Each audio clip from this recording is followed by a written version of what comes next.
Құрметті оқырмандар, бүгін ұлттық кітап және кітапханашылар күні. Осы ерекше мерекемен сіздерді шын жүректен құттықтаймын. Кітап адамзаттың ең асыл қазынасы, ал кітапхана сол қазынаның ордасы. Біз үшін әрбір оқырман қымбат қонақ, әрбір оқылған кітап жаңа әлемге ашылған есік. Сіздерді білімге, рухани дамуға жетелейтін кітаптармен достасуға шақырамыз. Кітапхана есігі сіздер үшін әрқашан ашық. Президент Қасым-Жомарт Тоқаев қазақстандықтарды бүгінгі ұлттық кітап күнімен құттықтады. Былтыр Атырауда өткен ұлттық құрылтайда мемлекет басшысы ұлттық кітап күнін белгілеу жөнінде тапсырма берген еді.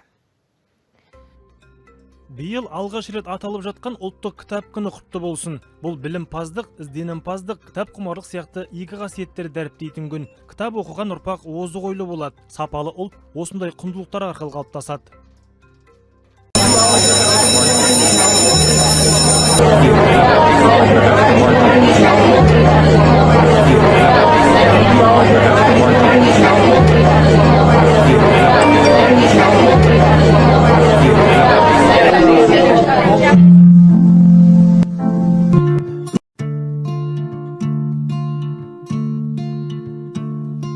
Бойы болған сөзі жылмаң, көз ойында, тұл бойында, мәні жоқ пендесі.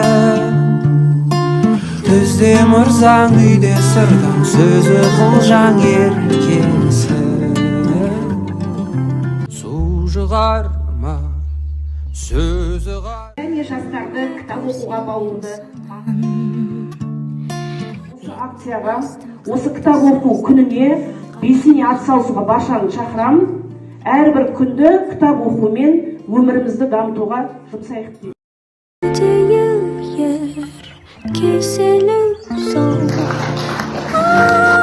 Мереке баршамызға құтты болсын. Aşkım yıktın